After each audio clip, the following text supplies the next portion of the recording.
लगा हूँ ERP systems.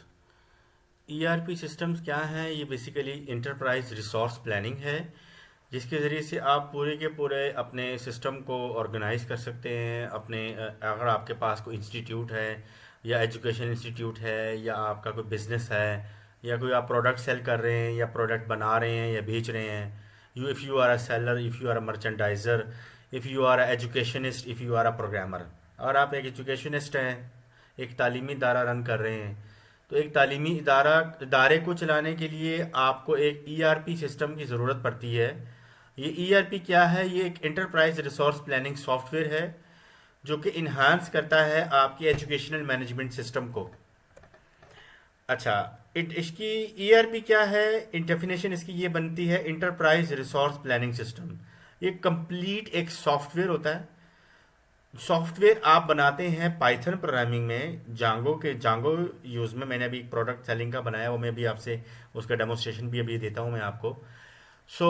इसमें होता ये है कि आप अपने कस्टमर को या क्लाइंट को सेटिस्फाई करने के लिए, उससे ऑर्डर लेने के लिए या ऑर्डर परचेज करने के लिए या ऑर्डर को यानी कि फुलफिल करने के लिए आप एक इन्हांस सिस्टम बनाते हैं जो कि ऑनलाइन इंटरनेट से कनेक्टेड होता है, जिससे आपकी इतनी ज़्यादा कॉस्ट नहीं आती, लेकिन आपका सिस्टम एफिशिएंटली इफेक्टिवली काम करता है।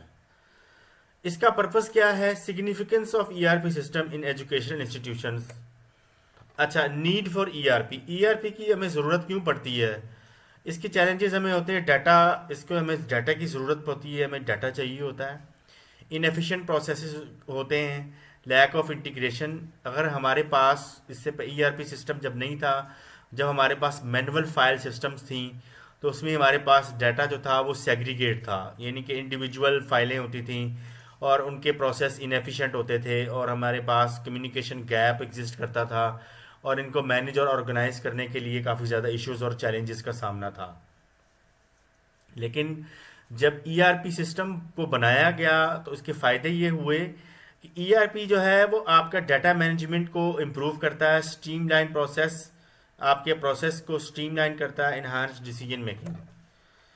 अच्छा, की features of the ERP systems क्या हैं? इसके मॉड्यूल्स हैं। मैं भी आपकी एजुकेशन के अगर हम बनाना चाहें या किसी स्कूल का या किसी कॉलेज का एक ईआरपी बनाने के लिए हमें इन मॉड्यूल्स पे एक ईआरपी को डिवाइड करना पड़ेगा। सबसे पहले एक एडमिशन्स का मॉड्यूल बनेगा, फिर स्टूडेंट मैनेजमेंट का मॉड्यूल होगा, कोर्स मैनेजमेंट होगा, फाइनेंस होगा और ह्यूमन रिसोर्सेज होंगे।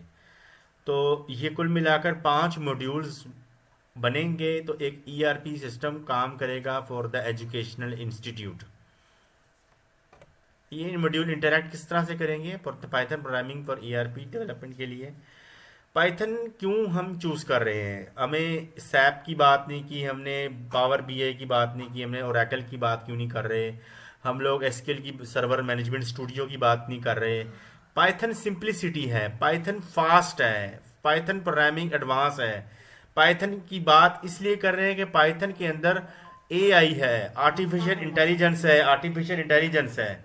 इसके अंदर डेवलपमेंट का प्रोसेस और इसके अंदर इंटीग्रेशन के प्रोसेस बहुत अच्छे हैं। ये एक्सटेंसिव लाइब्रेरी पाई जाती हैं और ये स्ट्रॉन्ग कम्युनिटी सपोर्ट में मिलती है।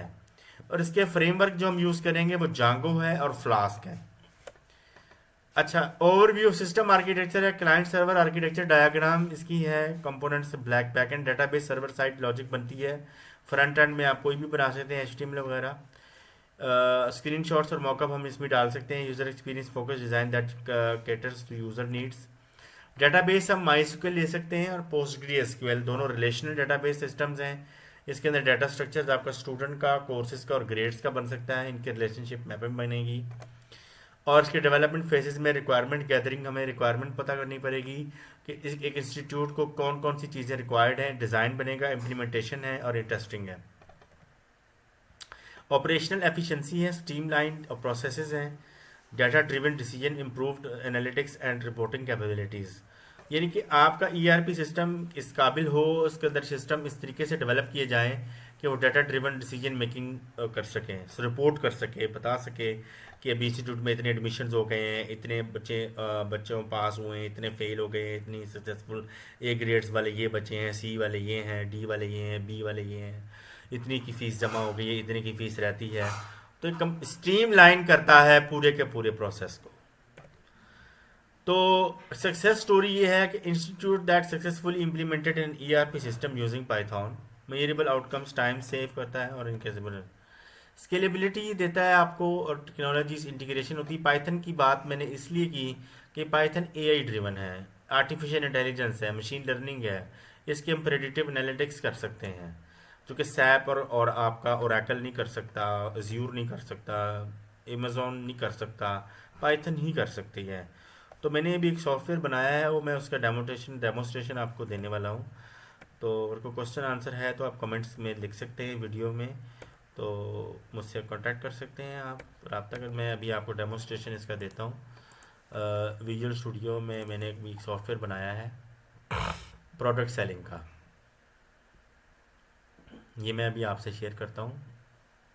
गिटअप पर पड़ा हुआ है, github.com/adnan majid82 आप करेंगे तो आपको वहाँ से आप ये ले सकते हैं। ये ईआरपी है, मैं अभी आपको चला के दिखाता हूँ इसको।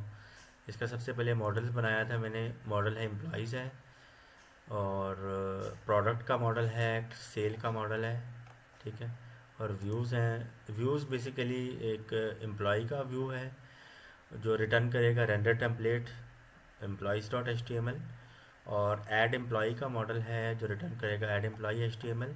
ऐड प्रोडक्ट का व्यू है जो रिटर्न करेगा ऐड प्रोडक्ट की आपकी HTML और सेल्स HTML।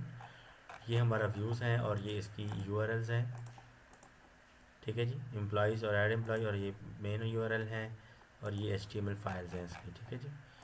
तो इसको चलाते हैं,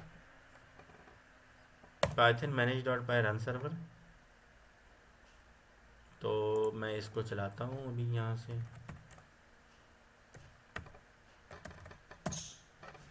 welcome to product selling ERP। ये मैंने अभी बनाई है ERP है, एक प्रोडक्ट सेलिंग है, ये गिटअप पे आप ले सकते हैं। एम्प्लॉयज़ की बात करूँ तो मैं अगर एक एम्प्लॉय ऐड करता हूँ मिसाल के तौर पर, मैं एम्प्लॉय ऐड करता हूँ मिस्टर जलाल, ठीक है जी, डिपार्टमेंट है इसका HR, सैलरी है इसकी 130, ठीक है जी, ऐड एम्प्लॉय। तो आप देख रहे हैं ये एम्प्लॉय यहाँ पर ऐड हो गया है, ठीक है जी, ये ऐड एम्प्लॉय। होम पे गए, प्रोडक्ट की बात करते हैं, कोई प्रोडक्ट ऐड करते हैं। मिसाल के तौर पर मैं प्रोडक्ट ऐड करता हूँ आइसक्रीम। स्टॉक कितना पड़ा है हमारे पास 50 का, प्राइस कितनी है $110, या हम कहते हैं $35 का एक पैकेट है ऐड प्रोडक्ट। ये देख रहे हैं आइसक्रीम हमने ऐड कर दी, 50 का स्टॉक हमारे पास पड़ा है, प्रोडक्ट ऐड हो गई। वापस जाते हैं हम सेल में जाते हैं, हम मिसाल के तौर पर मुझे आइसक्रीम का ऑर्डर आया है, क्वांटिटी कितनी है हमारे पास, स्टॉक कितना पड़ा है उसका 50 का, ठीक है। तो मैं कहता हूँ 10 का हमारे पास सेल आ गई है, तो ऐड सेल करते हैं। तो ये देख लें $350, यानी कि आइसक्रीम की 10 क्वांटिटी के कार्टन बेचे हैं हमने और हमें $350 मिले हैं। तो सेल्स में जाकर प्रोडक्ट में देते हैं तो हमारे पास इस वक्त 40 स्टॉक था और $35 है, यानी कि 40 के स्टॉक में से $35 का एक कार्टन है।